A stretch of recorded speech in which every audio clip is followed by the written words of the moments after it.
ప్రతి మనిషికి ఎన్ని సంవత్సరాలు మనం బ్రతికామో, ఎన్ని సంవత్సరాలు బ్రతికి నా కుటుంబ సభ్యులకి ఏమి సంపాదించామో, ఏమి పదవులు అనుభవించామో అనే దానికంటే ప్రతి మనిషికి జీవితంలో ఒక తృప్తి, మానవ జీవితానికి ఒక అర్థం పరమార్థం. ఈ అర్థం పరమార్థం అంటే మనకు మనం 100 ఏళ్ళు బతుకుతామా, 105 సంవత్సరాలు బతుకుతామా అన్నదానికంటే మనిషి బ్రతికున్నప్పుడు మనిషి తన అధికారంలో ఉండి ఒక 10 మందికో 100 మందికో 1000 మందికో 1,00,000 మందికో సహాయం చెయ్యగలిగి ఉన్నప్పుడు తన అధికారాన్ని తన స్వార్థం కోసం కాకుండా పేదోళ్ల కోసం, పేదోళ్ల ఆత్మ గౌరవం కోసం, పేదోళ్లకి మంచి చేసే కార్యక్రమాల కోసం ఉపయోగపడాలి అనే ప్రతి మనిషికి, ప్రతి నాయకుడికి తాపత్రయం ఉంటుంది. కానీ అది కొంతమంది సాధ్యపడుతుంది, కొంతమంది సాధ్యపడే లోపులోనే వారి పుణ్యకారం అయిపోతుంది. మీ అందరి చలవతో, మీ అందరి దీవెనలతో ఈ తెలంగాణ రాష్ట్రంలో పేదోడి ప్రభుత్వం ఇందిరమ్మ రాజ్యం వచ్చిన తర్వాత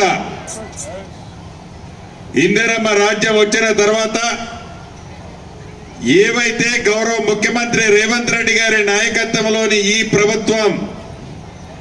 పేదోళ్లకి మంచి చేయాలనే తాపత్రయపడే శాఖల్లో ఒక శాఖ అయిన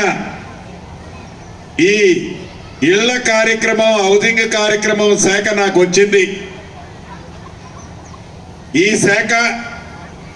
ఈ శాఖ మంత్రిగా నేను బాధ్యతలు తీసుకునేటప్పుడు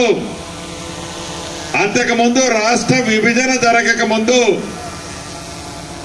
స్వర్గీయ దివంగత నేత రాజశేఖర రెడ్డి గారు ముఖ్యమంత్రిగా ఈ ఉమ్మడి ఆంధ్రప్రదేశ్లోని ఈ తెలంగాణ రాష్ట్రానికి సుమారు 25 లక్షల ఇళ్లు ఆనాడు మన ఇందిరమ్మ ప్రభుత్వంలో పేదోడి కల నెరవేరే విధంగా కట్టారు.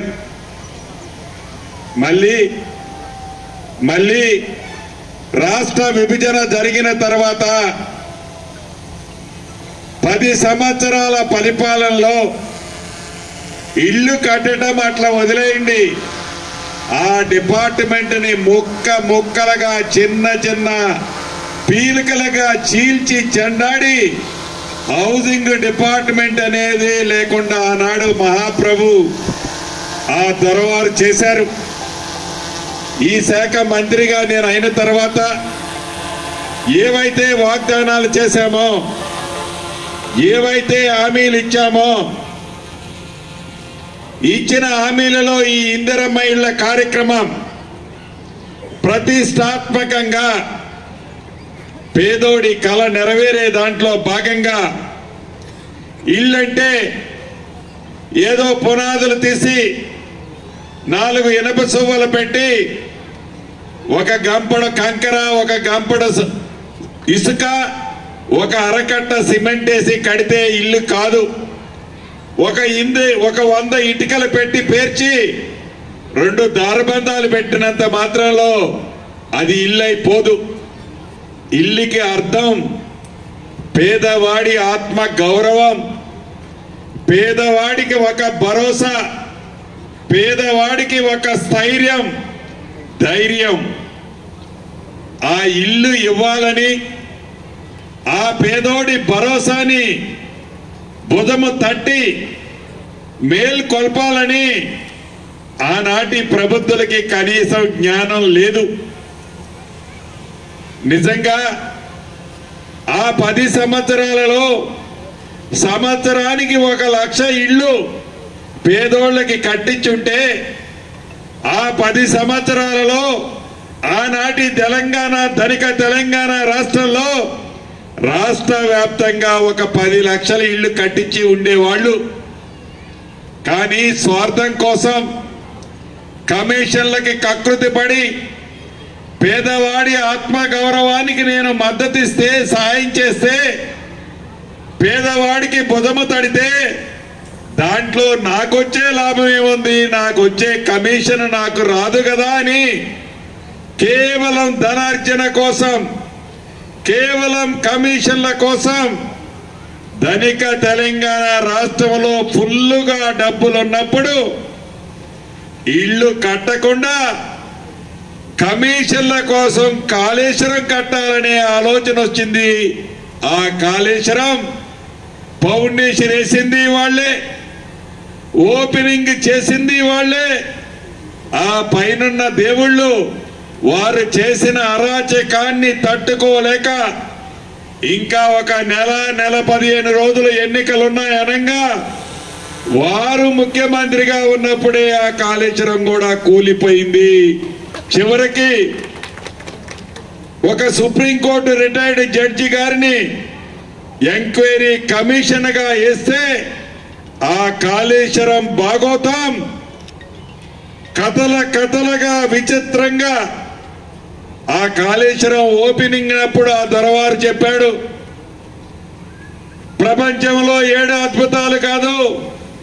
8వ అద్భుతం ఈ కాళేశ్వరం అని చెప్పాడు. ఆ 8వ అద్భుతం యొక్క భాగోతాన్ని ఆ కమిషన్ చాలా స్పష్టంగా చెప్పింది.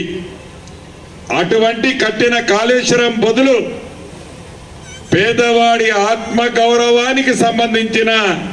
ఇందిరమ్మ ఇళ్ళు కట్టాలనే ఇంగిత జ్ఞానము లేకపోగా ఆ డిపార్ట్మెంటే అవసరం లేదని తీసేసిన గనుడు దగ్గర నుంచి మన ప్రభుత్వం వచ్చిన తర్వాత ఆ శాఖని మరింత బలోపేతం చేసి గౌరవ ముఖ్యమంత్రి రేవంత్ రెడ్డి గారి ఆలోచనలు, ఉప ముఖ్యమంత్రి భట్టి గారి ఆలోచనలు, సహచర కేబినెట్ మంత్రులు ఆలోచనలు, ప్రతి ఆలోచనలని రంగరించి ఎక్కడా అవినీతి జరగొద్దు, ఎక్కడా స్వార్థానికి ఇందిరమ్మ ఇల్లు ఇయ్యొద్దు,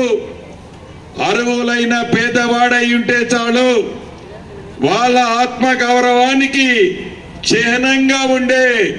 ఈ ఇందిరమ్మ ఇల్లు ఇచ్చే విధంగా అనేక సవరణలు, సంస్కరణలు తీసుకొచ్చి దాని పద్ధతిలో ఆనాడు మొదటి విడత రాష్ట్ర ఆర్థిక పరిస్థితి బాగలేకపోయినా పేదోడి కల నెరవేర్చడం కోసం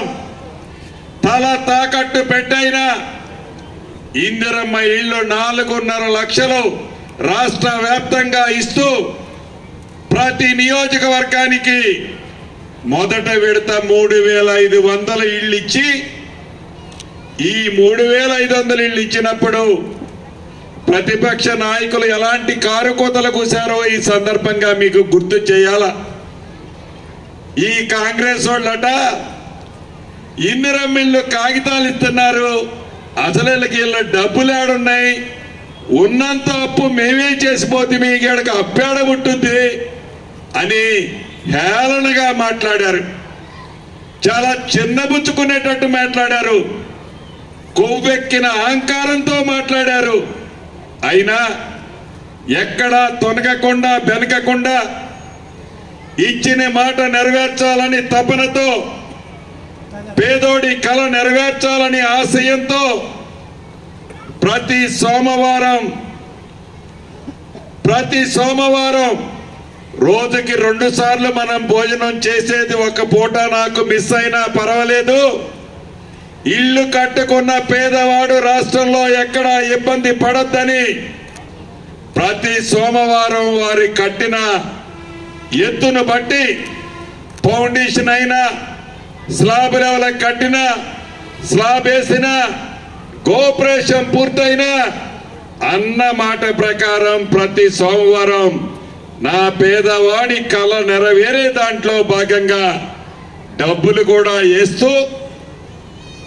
ఇదే నెల 3వ తారీఖు నాడు యథార్థంగా మన గ్రామానికే ముఖ్యమంత్రి గారు రావాల్సి ఉండే ఈ ఇందిరమ్మ ఇల్లు ఓపెనింగ్ కి, కానీ గిరిజనులు గిరిజన ప్రాంతాల్లో ఈ కార్యక్రమం చేయాలని పెద్దల సూచనలకు అనుగుణంగా అశ్వరాయపేట నియోజకవర్గంలోని చండ్రగుండ మండలంలో బెండాలపాడు గ్రామంలో